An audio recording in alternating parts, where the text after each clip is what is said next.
बिस्मिल्लाहिर्रहमानिर्रहीम। अस्सलाम वालेकुम डियर स्टूडेंट्स। आज सॉल्व करेंगे क्वेश्चन नंबर 4, डोमेन और रेंज।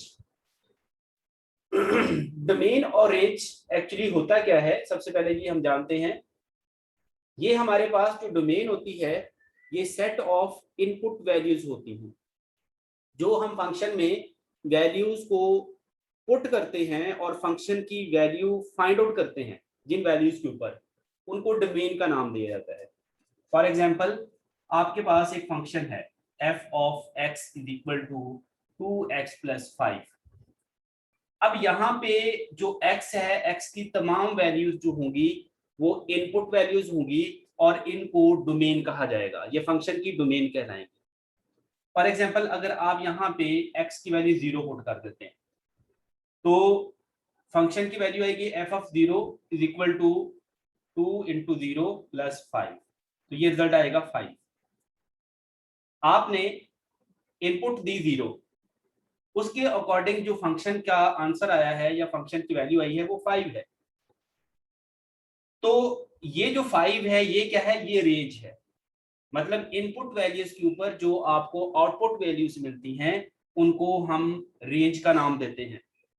और जो वैल्यूज आप वेरिएबल की जगह पुट करते हैं या वेरिएबल की वैल्यूज को पुट करते हैं उनको आप नाम देते हैं डोमेन का। तो इस तरह से हम यहाँ पे फंक्शन के अंदर फाइंड आउट करेंगे कि हमारे पास डोमेन्स क्या हैं और रेंज क्या है किसी भी फंक्शन की। तो चलिए स्टार्ट करते हैं। बहुत इंपॉर्टेंट ये क्वेश्चन है जिसको हमने यहाँ पे समझना है। इसको सॉल्व करने से पहले आप एक बात को ज़हन में रख लीजिए कि जब भी हम डोमेन को हमने जब पुट करना है तो हमने ये ख्याल रखना होता है कि ये फंक्शन जो है ये अनडिफाइंड नहीं होना चाहिए उन वैल्यूज के ऊपर। मतलब कि अगर आप फंक्शन के अंदर कोई ऐसा नंबर पुट करते हैं जिसके ऊपर ये फंक्शन जो है वो अनडिफाइंड हो जाए। अनडिफाइंड का मतलब वो या तो इन्फिनिटी हो जाए या उसमें कॉम्प्लेक्स नंबर आ जाए यानी आयोटा आ जाए। ठीक है, यानी ये दो चीजों से आपने बचना है। तो वो वैल्यू उस फंक्शन का डोमेन का हिस्सा नहीं होंगी जो ये वाली वैल्यूज को या इन फंक्शन को इस तरफ ले जाए, यानी वो इन्फिनिटी की तरफ ले जाए या फिर उसको आयोटा की तरफ ले जाए। तो आप लोग जानते हैं कि ये इन्फिनिटी कब होगा या आयोटा कब होगा, तो इसको भी हम जान लेते हैं कि ये कब होता है। फर्ज करें कि मेरे पास कोई एक फंक्शन है f ऑफ x और ये है आपके पास x प्लस 4 और ये स्क्वायर रूट।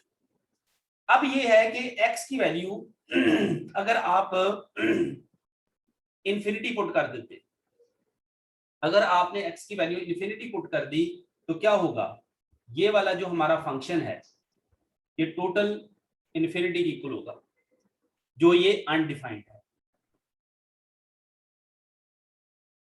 इसका मतलब ये है कि ये वाला जो नंबर है ये हमारा डोमेन का हिस्सा नहीं होगा। इसी तरह अगर ये तो मैंने आपको इन्फिनिटी के मतलब बता दिया। अब आपके पास कॉम्प्लेक्स नंबर का बनता है।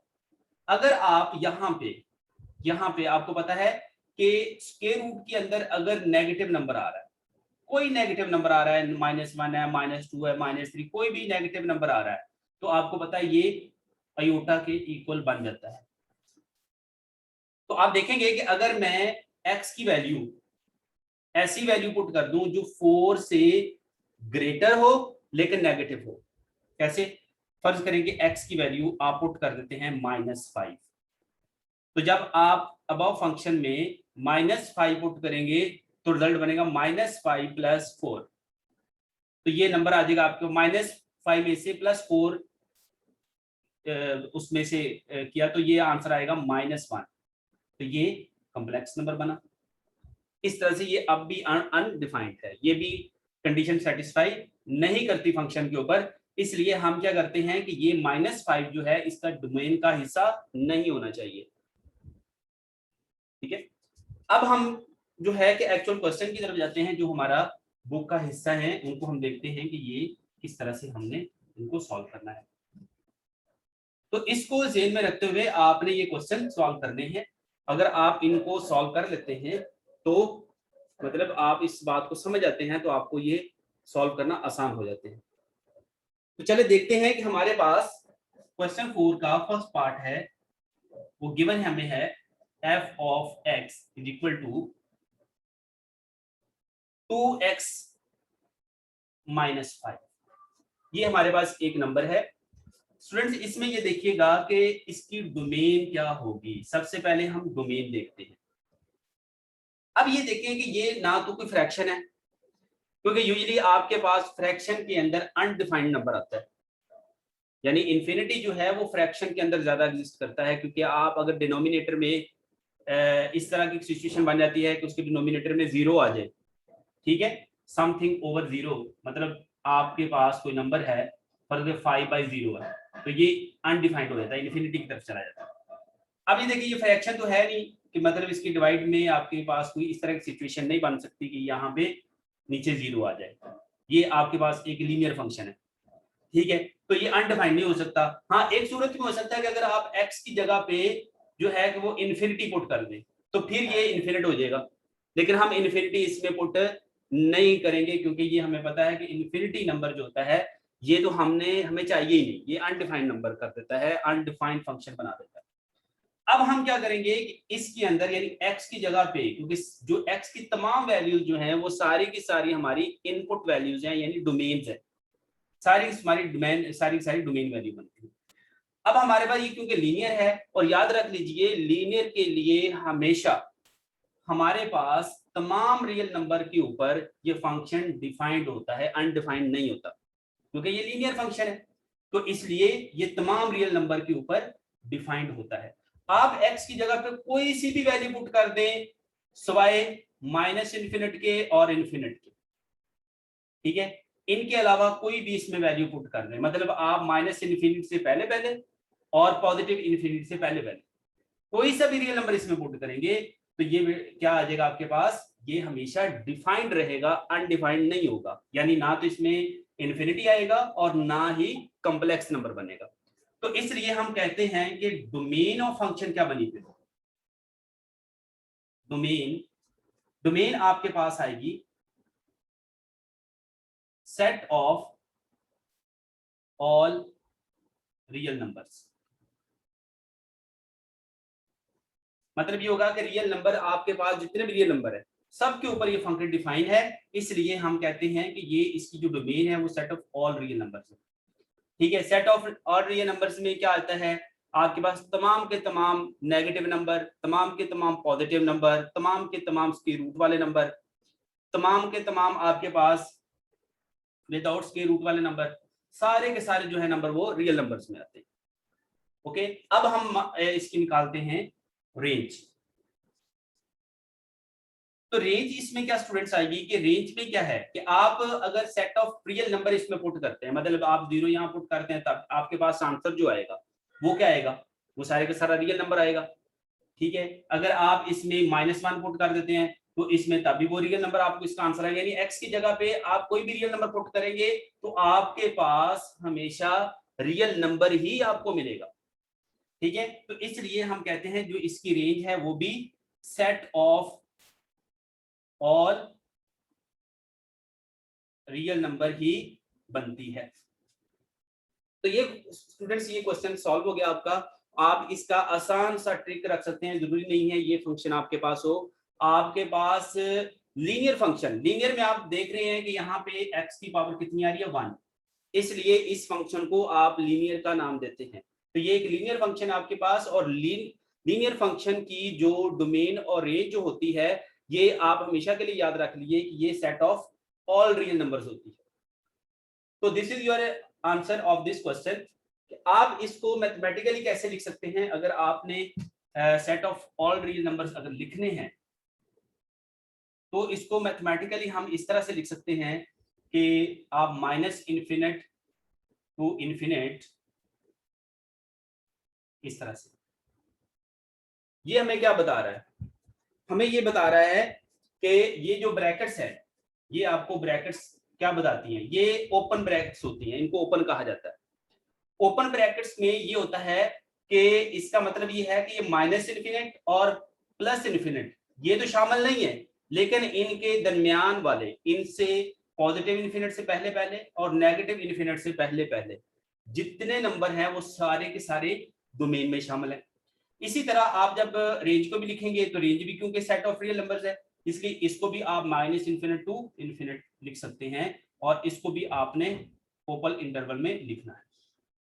ठीक है, तो ये आपके पास क्या आ गया, ये भी आपको यही बता रहा है कि इसके भी set of all real numbers आएंगे, यानी माइनस इन्फिनिट से पहले पहले और पॉजिटिव इन्फिनिट से पहले पहले, यानी दोनों के दरमियान वाले सारे नंबर जो हैं वो आपके पास जो है ना वो इनका डोमेन और रेंज का हिस्सा है।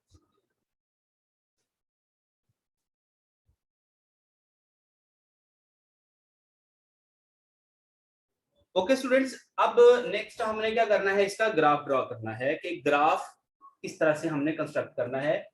तो चले जी ग्राफ के ऊपर देखते हैं कि ग्राफ हम किस तरह से बनाएंगे, क्योंकि ग्राफ जो है वो डिपेंड करता है डोमेन और रेंज के ऊपर, यानी इनपुट वैल्यूज और आउटपुट वैल्यूज के ऊपर। तो अब हमारे पास ग्राफ किस तरह से ड्रॉ करेंगे, क्योंकि हमारे पास जो फंक्शन की जो इनपुट्स यानी डोमेन वैल्यूज जो होती हैं वो उसके अंदर इंक्लूडिंग वेरिएबल के ऊपर डिपेंड करती हैं। अब जब आप उसके ऊपर जो है कि इनपुट वैल्यूज दे देते हैं तो उसके अकॉर्डिंग जो उसके आंसर आते हैं फंक्शन के वो हमारी आउटपुट वैल्यूज होती हैं। तो अब आपने ये देखा कि हमारे पास ये जो अभी हमने फंक्शन कंस्ट्रक्ट किया हुआ था, उस फंक्शन के जो डोमेन थी वो सारी सारी सेट ऑफ रियल नंबर्स थी, यानी उसमें कोई भी आप पॉजिटिव नेगेटिव नंबर उसमें पुट कर सकते हैं। तो अगर मैं x की वैल्यूज आर्बिट्रेरी कोई भी ले सकता हूं, क्योंकि ये तमाम वैल्यूज के ऊपर डिफाइंड है, ठीक है, माइनस पे भी पॉजिटिव माइनस प्लस सब के ऊपर ये जो है कि वो फर्ज करेंगे आपके पास ये डिफाइंड है, तो इसलिए 0 मैं 0 ले लेता हूं, 1 2 3 इन तमाम नंबर्स को मैंने यहाँ पे ये x के नंबर ले लिए, मैंने सारे x के लिए वैल्यू कंसीडर कर ली। ठीक है, अब ये देखें कि अगर आपके पास यही फंक्शन है y is equal to 2x minus 5, ये y कहां से आ गया, क्योंकि आप फंक्शन को लिखते हैं y is equal to f of x, तो f of x is equal to y होता है, यानी ये फंक्शन को इस तरह लिख सकते हैं।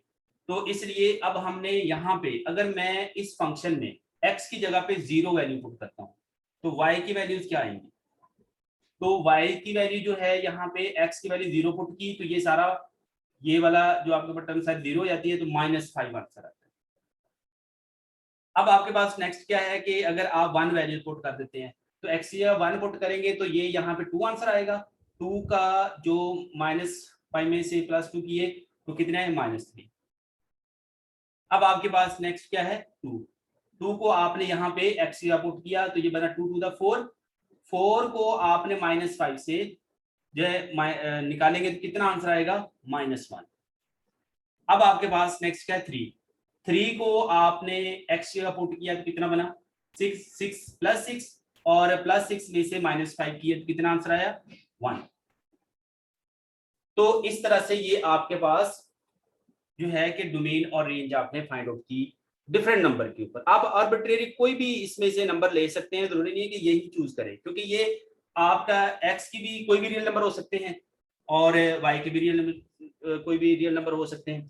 तो इसलिए ये हमारे पास ऑर्डर पेयर बन गए कि आपको पता है कि x और y ये ऑर्डर पेयर होता है, पहली वैल्यू x की होती है और दूसरी वैल्यू y की होती है। तो x की वैल्यू 0 है पहले ऑर्डर पेयर के लिए, -5, ठीक है। दूसरे के लिए आपके पास क्या आ जाएगा 1 और -3, तीसरे के लिए क्या आ जाएगा 2 और -1, 3 और 1। इस तरह से आपने जो ऑर्डर पेयर की फॉर्म में ये सारी जो है ना वो वैल्यूज को लिख लिया। अब हम क्या करेंगे कि इसका ग्राफ ड्रॉ करेंगे कि ग्राफ किस तरह से ये नंबर सारे जो हैं वो ग्राफ में किस तरह से आएंगे। तो ग्राफ में आप क्या करेंगे कि इसकी प्रॉपर स्केलिंग कर लेंगे। स्केलिंग में आप देखेंगे यहाँ पे ये y एक्सिस और ये x एक्सिस, ये अब इसकी प्रॉपर स्केलिंग करने के बाद आप ये क्या करेंगे कि इसके ऊपर इन वैल्यूज को लाई करवाएंगे और बाय इंटरसेक्शन आप चेक कर सकते हैं। अब अगर x की वैल्यू 0 है तो y की -5 है। आपको एक यहाँ पे मैं ट्रिक बताता हूं कि आपने यहाँ मैक्सिमम वैल्यू चेक करनी है कि इस इन ऑर्डर पेयर में मैक्सिमम वैल्यू कितनी है। मेरे पास मैक्सिमम वैल्यू -5 है, ठीक है। तो मैं फिर इस तरह से इसके अंदर ग्राफ के अंदर लोकेट करवा लूंगा इस वैल्यू को कि यहाँ -5 लेट्स सपोज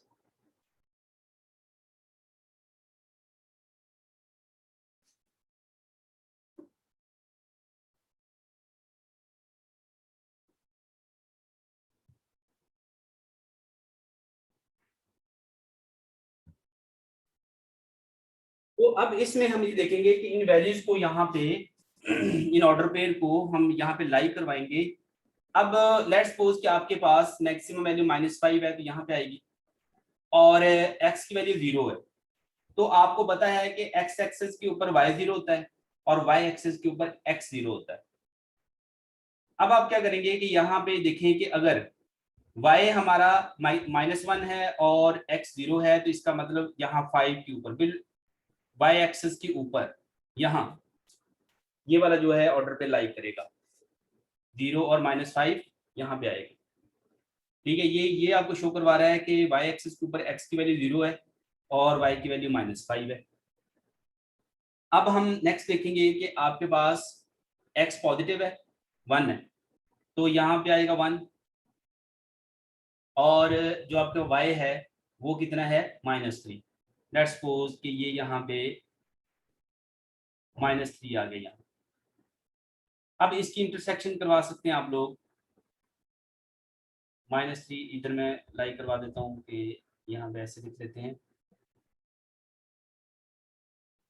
ये वाला जो पॉइंट है ये बनेगा आपके पास 1 और -3, ओके।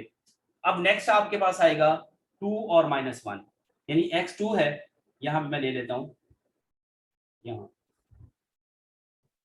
और ये x आ गया और -1 कहीं यहाँ लाई करेगा y का -1। तो अब यहाँ क्या करेंगे कि यहाँ आप यहाँ तक ये बनेगी इसकी इंटरसेक्शन उस नंबर की, ठीक है। और ये आ जाएगा आपके पास नंबर इस तरह, थोड़ा सा इसको अगर आप स्केल के साथ करेंगे तो ये जो है बिल्कुल आपके पास ये नंबर बिल्कुल एक्यूरेट आएगा -1।